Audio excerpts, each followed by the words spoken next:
The sound of piano music drifted through the empty corporate hallways at 3 a.m., hauntingly beautiful and completely unexpected. Security footage would later show Marcus Wilson, the night janitor everyone overlooked, sitting at the grand piano in the executive lounge, his weathered hands creating magic that would change his life forever.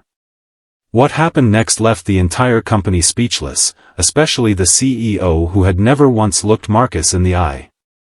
If you're moved by stories of hidden talent and second chances, hit that like button now and subscribe to see more life-changing moments that remind us all of the extraordinary potential hiding in plain sight. Marcus Wilson's alarm blared at 10 p.m., the same time it had for the past 7 years. He rubbed his eyes, exhaustion bone-deep as he glanced at the small photo frame beside his bed, his daughter Lily smiling back at him, braces gleaming. At 12 years old, she was growing up too fast, and he was missing too much of it. "Dad, you don't have to go tonight," Lily said from the doorway of their small apartment bedroom, already in her pajamas. "Mrs. Henderson said I could stay over." Marcus smiled, the kind that didn't quite reach his eyes. "Can't miss work, sweetheart. Those executive floors won't clean themselves."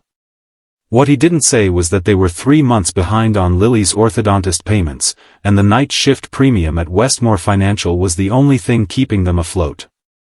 Since losing his wife to cancer 4 years ago, he'd been barely treading water.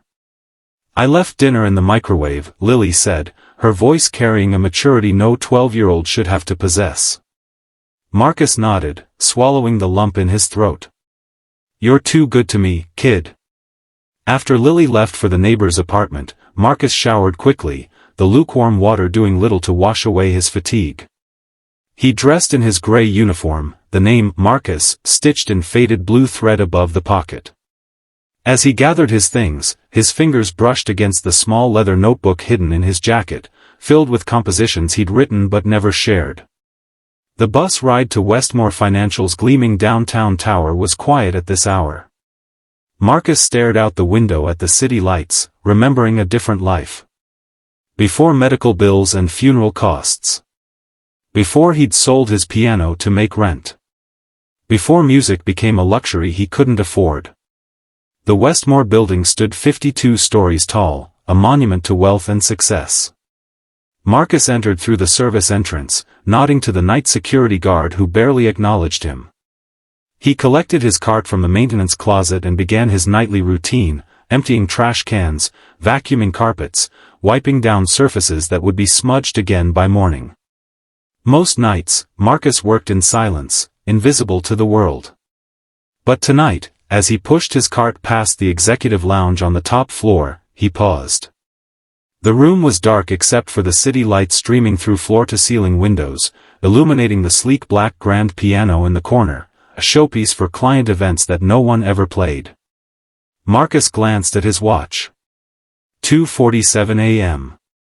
He was ahead of schedule. His heart raced as he set down his cleaning supplies and approached the piano. It had been years since he'd touched one. He sat on the bench, the leather cool beneath him, and lifted the fallboard. The keys gleamed in the dim light, beckoning. Just one song, he told himself. No one would know. His fingers hovered over the keys for a moment before coming down in a gentle chord. The sound resonated through the empty room, and something inside Marcus broke open. He closed his eyes and began to play, not classical pieces he'd learned in his youth, but his own compositions. Music that told the story of love and loss, of struggle and sacrifice, of a man who had once dreamed of concert halls but now cleaned them instead. He lost track of time as he played, pouring everything he couldn't say into the music. He didn't notice the security camera in the corner, its red light blinking as it captured every note. Eliza Chen, CEO of Westmore Financial, arrived at the office earlier than usual the next morning. At 38, she had built the company from the ground up, earning a reputation for brilliance and ruthlessness in equal measure. The Wall Street Journal had recently named her one of the most powerful women in finance, but few knew the cost of that power, the loneliness, the doubt, the crushing pressure to never show weakness. She was reviewing quarterly reports when her head of security knocked on her door. Ms. Chen, there's something you should see, he said, tablet in hand. Eliza frowned. If this is about the Richardson account. It's not, he interrupted, then caught himself. Sorry. It's just, well, you should watch this. He placed the tablet on her desk and played the security footage from the executive lounge. Eliza watched with growing astonishment as the night janitor, a man she'd passed countless times without really seeing, created music so moving it made her throat tighten. Who is he? She asked quietly. Marcus Wilson. Night shift janitor for the past 7 years. Single father. No incidents, always on time. Eliza stared at the screen, watching Marcus's face as he played, eyes closed, completely transported. She recognized that expression. It was how she felt when closing a major deal, when everything clicked into place. Pure passion. Send this to me, she said. And find out everything you can about Mr. Wilson. Marcus was folding laundry when Lily burst through the apartment door after school, her backpack hitting the floor with a thud. Dad! Dad! You're famous, she exclaimed, waving her phone in his face. What are you talking about? He asked, setting down a half-folded shirt. You're all over social media.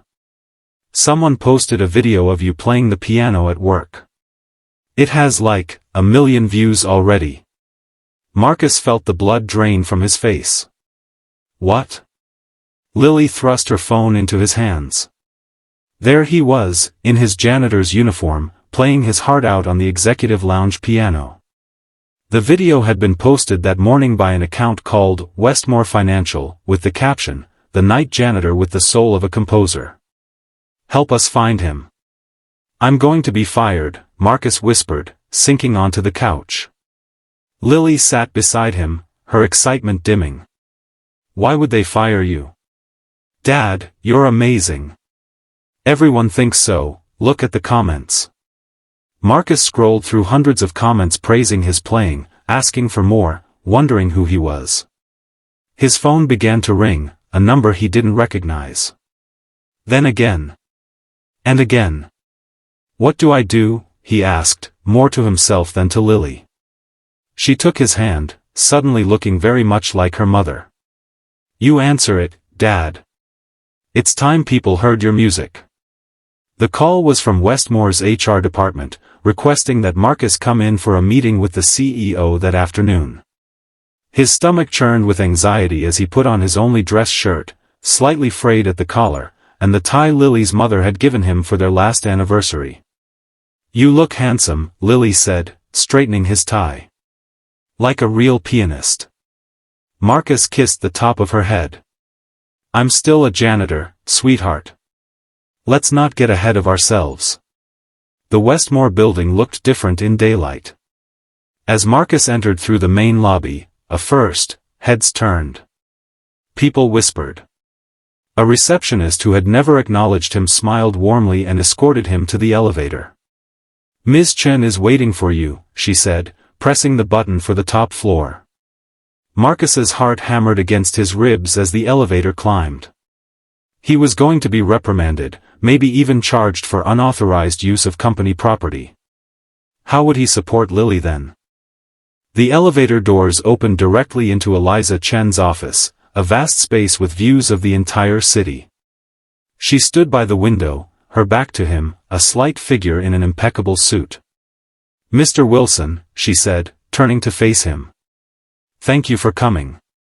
Up close, she wasn't what he expected.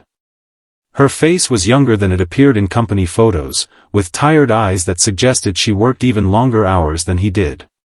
Ms. Chen, he nodded, hands clasped tightly behind his back. I want to apologize for. No, she interrupted, gesturing to a chair. Please, sit. There's nothing to apologize for. Marcus sat cautiously on the edge of the seat while Eliza took the chair across from him rather than behind her imposing desk. I've been CEO of this company for 8 years, she said. I've walked past you hundreds of times without really seeing you. That's my failure, not yours. Marcus shifted uncomfortably. "Ma'am?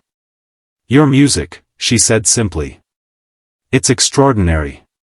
Where did you learn to play like that?" The question caught him off guard. "My mother was a piano teacher. I studied at Juilliard for 2 years before I had to drop out."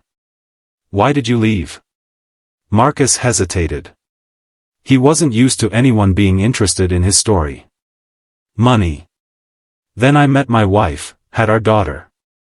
Life happened." Eliza nodded, understanding in her eyes. "And now?" "Now I clean offices at night so my daughter can have braces and a roof over her head. And compose music no one hears." Marcus looked down at his hands, calloused from years of manual labor, but still a pianist's hands.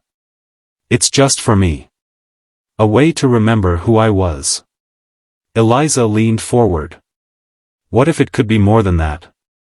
The proposal was beyond anything Marcus could have imagined. Westmore Financial wanted to sponsor a concert, him playing his original compositions with a small orchestra at the city's premier concert hall. They would handle promotion, production, everything. All he had to do was play. "Why?" he asked, bewildered. "Why would you do this?" Eliza's expression softened. "The video of you playing has done more for our company's image than millions in advertising. People connect with authenticity, with passion. But more than that." She paused. "Your music moved me, Mr. Wilson. It deserves to be heard." Marcus thought of Lily, of the opportunities this could create for her. "I haven't performed in public since college. You performed for yourself in that empty room, and it was beautiful. Do it again, but this time, let the world hear it." The next 6 weeks were a whirlwind. Marcus continued his night shifts, he insisted on it, but now spent his days rehearsing in a studio Westmore had rented. Lily attended every session she could, homework spread across the floor as she listened to her father play with professional musicians who treated him as an equal. The story spread. Local news picked it up first, then national. The janitor virtuoso, they called him. People shared their own stories of deferred dreams and hidden talents. Marcus's social media accounts, hastily created by Lily, gained thousands of followers overnight. Through it all, Eliza Chen remained involved, attending rehearsals, offering resources, ensuring Marcus had everything he needed. One evening, as the musicians were packing up, she approached him. "Why did you keep playing all these years?" she asked. "Even without an audience, without recognition?" Marcus considered the question. "Because I couldn't stop," he said finally. "The music was always there, even when the piano wasn't." Eliza nodded, something like recognition flickering in her eyes. "I understand that more than you know." The night of the concert arrived with unexpected speed. Marcus stood backstage, adjusting his new suit, a gift from Westmore, while Lily beamed up at him. "Are you nervous?" she asked. "Terrified," he admitted. "Good," she said. "Mom always said being scared means you're about to do something brave." Marcus's eyes filled with tears. She would have loved to see this. "She is seeing it," Lily said firmly. "And she's probably telling everyone up there that she knew you first." A stagehand appeared. "5 minutes, Mr. Wilson." Marcus hugged Lily tightly, then made his way to the wings of the stage. He could see the sold-out audience, hear their murmurs of anticipation. In the front row sat Eliza Chen, looking less like a CEO and more like someone who understood what it meant to pour your soul into something. As he walked onto the stage, the applause was deafening. Marcus sat at the piano, a magnificent grand, nothing like the one in the executive lounge, and placed his hands on the keys. He closed his eyes, took a deep breath, and began to play. The first notes filled the concert hall, and Marcus was no longer a janitor, no longer a widower struggling to make ends meet. He was simply a musician sharing his heart through his fingers. The orchestra joined in, lifting his composition to soaring heights as he played the story of his life, the joy, the loss, the quiet dignity of perseverance. When the final note faded, there was a moment of profound silence before the audience rose to their feet. The applause washed over him like a wave, and Marcus stood, tears streaming down his face as he bowed. He found Lily in the wings, rushing to hug him, both of them laughing and crying at once. Later, at the reception, Eliza approached them, champagne flute in hand. "Congratulations, Marcus. You were magnificent." "Thank you," he said. "For everything." She shook her head. "I just opened a door. You walked through it. What happens now?" Lily asked, the question Marcus hadn't dared to voice. Eliza smiled. "That depends on your father. There's a record label interested in an album. The concert hall wants to book more performances. And Westmore would like to create a music program for underprivileged youth with your father as the director." Marcus stared at her in disbelief. "You're offering me a job? A real job?" "I'm offering you a chance to be who you always were," Eliza said. "The janitor part was just temporary. The musician, that's who you are." 6 months later, Marcus sat in his new office at the Westmore Foundation for the Arts, watching as students filed in for afternoon lessons. His debut album had been released to critical acclaim, and he split his time between performing, composing, and teaching children who reminded him of himself, full of talent but lacking opportunity. Lily burst through the door after school, no longer wearing braces, her smile bright and unencumbered. "Dad! Ms. Chen is here to see you." Eliza appeared behind her, more relaxed than he'd ever seen her in the corporate tower. "I hope I'm not interrupting." "Never," Marcus said, gesturing to a chair. "What brings you by?" "I wanted to show you this." She handed him a tablet open to an article titled, "Westmore Financial named Most Community-Focused Corporation of the Year." "Congratulations," Marcus said sincerely. "It's as much yours as mine," Eliza replied. "Your story changed how people see this company." "How I see it, too." Marcus nodded, understanding what she wasn't saying, that his music had reminded her of something essential, just as it had reminded him. "I have a new composition I've been working on," he said. "Would you like to hear it?" Eliza's smile reached her eyes. "I'd be honored." As Marcus moved to the piano in the corner of his office, Lily settled beside Eliza on the small couch. He positioned his hands over the keys, no longer weathered from cleaning supplies but strong from hours of practice. The music that flowed from his fingers told a new story now, one of second chances and unexpected kindness, of dreams deferred but never abandoned. In that moment, Marcus Wilson was exactly who he was meant to be, not just a janitor, not just a musician, but a man who had found his way back to himself, note by beautiful note. If this story touched your heart, please like and subscribe for more inspiring content that reminds us all that it's never too late to rediscover your passion. Sometimes our greatest talents remain hidden until someone takes the time to truly see us, and sometimes that someone needs to be ourselves.